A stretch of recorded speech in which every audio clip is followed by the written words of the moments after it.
इस वीडियो को लाइक करें, हमारे चैनल को सब्सक्राइब करें, बेल आइकन जरूर प्रेस करें।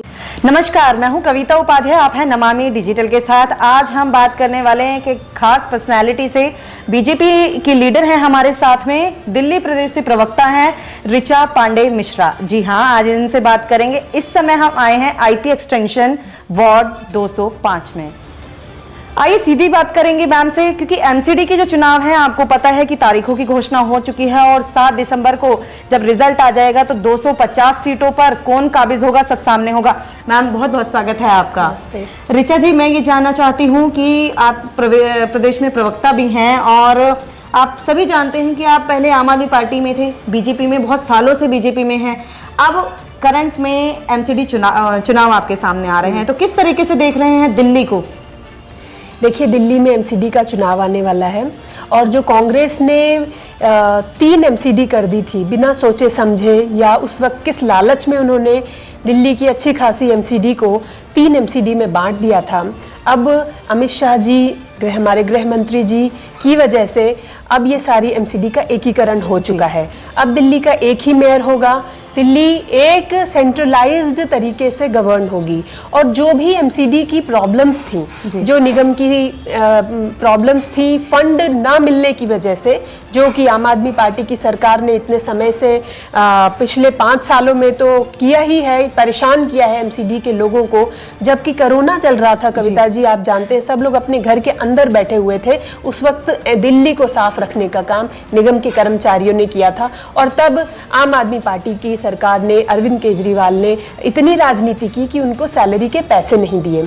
अब वो सारी प्रॉब्लम्स नहीं होंगी। अब दिल्ली का एक मेयर होगा, लेफ्टिनेंट जो हमारे गवर्नर हैं उनकी वजह से हम सबको एक अच्छी सुशासन वाली एमसीडी मिलेगी और ये 7 तारीख से शुरू हो जाएगा, प्रारंभ हो जाएगा। जी मैम, मैं ये जरूर जानना चाहूंगी, दर्शक भी जानना चाहेंगे कि आप आम आदमी पार्टी में भी नेशनल लीडर रही हैं, अभी भी आप प्रदेश में लीडर हैं, लेकिन आपने कहा कि आम आदमी पार्टी ने सपोर्ट नहीं किया, काम नहीं किया, इसीलिए बीजेपी लगभग 15 साल जो है रही है सत्ता में, एमसीडी के अंदर काबिज रही है, काम नहीं कर पाई।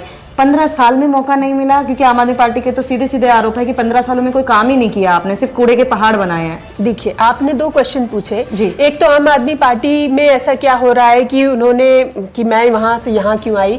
दूसरी बात ये आपने पूछी कि 15 साल में क्या बीजेपी को समय नहीं मिला। बिल्कुल समय मिला, और जैसा मैंने कहा कि कांग्रेस की जो बुद्धिहीनता की वजह से जो उन्होंने एमसीडी को तोड़ दिया, उसकी वजह से, फंड एलोकेशन की वजह से जो प्रॉब्लम्स हुई, आज उसी का नतीजा एमसीडी को और दिल्ली के लोगों को भुगतना पड़ा और उसी का नतीजा है कि दिल्ली के लोगों ने कांग्रेस को निकाल के फेंक दिया। और दूसरी बात है आम आदमी पार्टी की। आम आदमी पार्टी में अगर काम हो रहा होता तो क्या जो फाउंडिंग मेंबर्स थे उसे छोड़ के जाते? वो आम आदमी पार्टी जो कहती थी कि हम मुद्दों की राजनीति करने आए हैं, आज क्या वो मुद्दों की राजनीति कर रहे हैं? सबसे भ्रष्ट अगर कोई सरकार है, जो कि 8 सालों में जिन सरकारों ने जितना भ्रष्टाचार नहीं किया होगा पूरे वर्ल्ड में, पूरी दुनिया में, आज आम आदमी पार्टी 8 सालों में सर्वश्रेष्ठ नंबर पे है भ्रष्टाचार के। मैं तो ये भी कहना चाहूंगी कविता जी कि एक हिटलर था जिसने अपने लोगों को गैस चेंबर में जिनका दम घोटा, और एक केजरीवाल है जिसने दिल्ली के लोगों का दम घोट दिया है। केजरीवाल कहता है कि मैं दिल्ली का बेटा हूं, मैं आपका बेटा हूं, मैं माताओं बहनों का बेटा हूं, परंतु क्या कोई बेटा अपनी माताओं बहनों का, बच्चों का, बुजुर्गों का इस तरह के प्रदूषण में दम घोटता है? एक और कहते हैं कि हमारी पंजाब में सरकार बनेगी जी, हम ये कर देंगे, वो कर देंगे, पूसा इंस्टीट्यूट से हम केमिकल लेके छिड़क देंगे, परंतु क्या आप देख नहीं रहे हैं कि क्या पंजाब में पराली इस बार पिछली बार की तुलना में 4 गुना ज्यादा अधिक जली है? कौन जिम्मेदार है इसका? जब जिम्मेदारी लेने की बात आती है तो दौड़ के पॉलिटिकल टूरिज्म करने गुजरात भाग जाते हैं, या अब कह रहे हैं मैं मध्य प्रदेश भी जाऊंगा। अरे जाइए, आप हिंद महासागर में जाइए, परंतु दिल्ली के लोगों को बख्श दीजिए। और दिल्ली के लोग जानते हैं कि अगर दिल्ली को कोई अच्छे से संभाल पाएगा और चला पाएगा तो मोदी जी की सरकार है और मोदी जी की ही पार्टी है। ठीक है, अब जो चुनाव में आप आ रहे हैं, किन मुद्दों को लेकर के आएंगे? कूड़ा ही मेन मुद्दा रहेगा, लेकिन क्या काम कर पाएंगे? क्या अभी अमित शाह जी ने कहा कि आप जो हैं आप निर्भर बनाना नहीं चाहते दिल्ली को, आत्मनिर्भर बनाना चाहते हैं, क्या कहना चाहेंगी इस पर? देखिए, निगम जो काम करता है, निगम की जो प्रायोरिटीज हैं या जो उनकी अकाउंटेबिलिटी होती है, वो साफ सफाई होती है, वो प्राथमिक जो आपके स्वास्थ्य होते हैं वो होते हैं, इसके अलावा छोटे बच्चों की एजुकेशन होती है, शिक्षा होती है, और निगम इन सभी चीज़ों पे बहुत अच्छा काम कर रहा है। मैं आपको बताना चाहूँगा कि पूरी देश में वेस्ट टू एनर्जी प्लांट जो बना है वो दिल्ली में बना है, निगम ने बनाया है।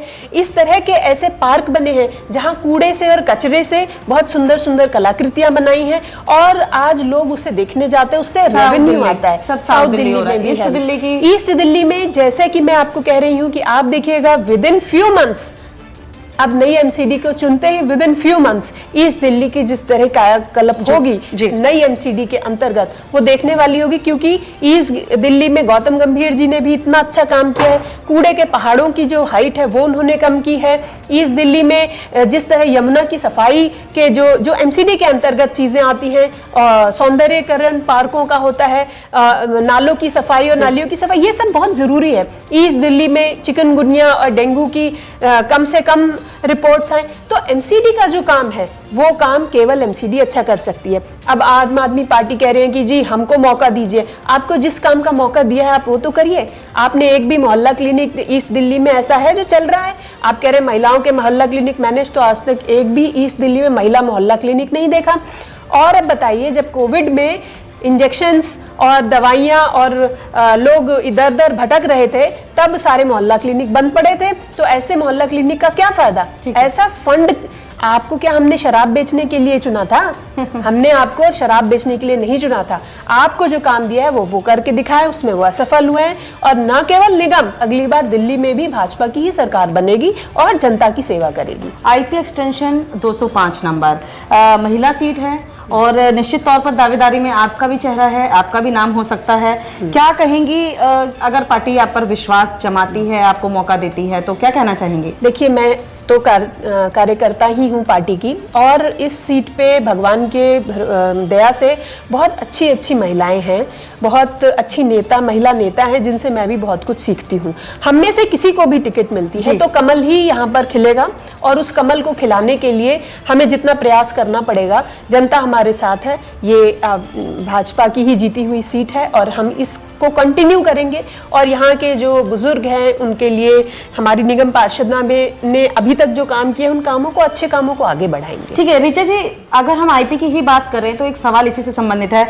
आईपी एक्सटेंशन जहां फ्लैट्स हैं, जहां अच्छे अच्छे अपार्टमेंट्स हैं, वहीं एक तरफ गाजीपुर की सोसाइटी है, लगभग 14,000 से ज्यादा की वहां पर वोट्स हैं। जोशी कॉलोनी, हसनपुर, ऐसे भी क्षेत्र है जहां पर मतलब जमीन आसमान का फर्क है। उनकी डिमांड्स अलग है तो उनकी डिमांड्स अलग है, कैसे फुलफिल करेंगे उनको? देखिए, इससे पहले मैं इसका जवाब दूं, मैं ये दो चीजें बताना चाहती हूँ कि गाजीपुर में ज्यादातर जो हमारे भाई बहन किराए पे आके रहते हैं वो पूर्वांचल के लोग हैं, और क्योंकि मैं पूर्वांचल की बेटी हूँ, मैं उनका दर्द समझती हूँ।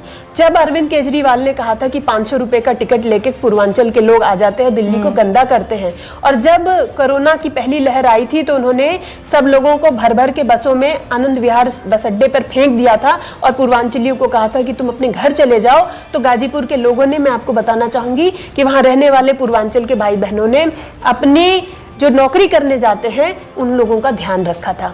तो उनको ये पता है कि किस तरह से एक सौतेला व्यवहार पूर्वांचल के लोगों से किया जाता है। तो वो ये जानते हैं कि अगर हमारा सांसद है, हमारा विधायक है और हमारा पार्षद है, तो गाजीपुर में, क्योंकि वो एक गांव है और वहां पर और भी बहुत कॉम्प्लेक्स प्रॉब्लम्स रही हैं, जो कि तो गाजीपुर के लोग ये जानते हैं कि अगर वो सोल्यूशन की तरफ कोई ले जा सकता है। ओपी शर्मा जी भी काम कर रहे हैं, सांसद फंड से वहां पर ओपन जिम लगा है, विधायक फंड से वहां पर अभी समुदाय भवन का उद्घाटन ओपी शर्मा जी ने किया है।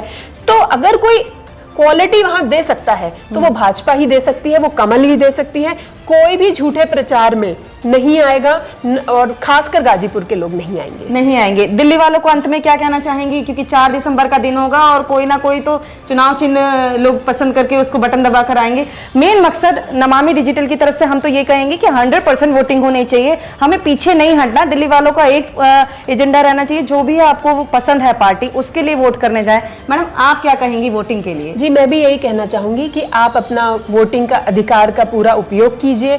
बहुत संघर्षों के बाद हम आज वोटिंग के अधिकार को पा पाए हैं।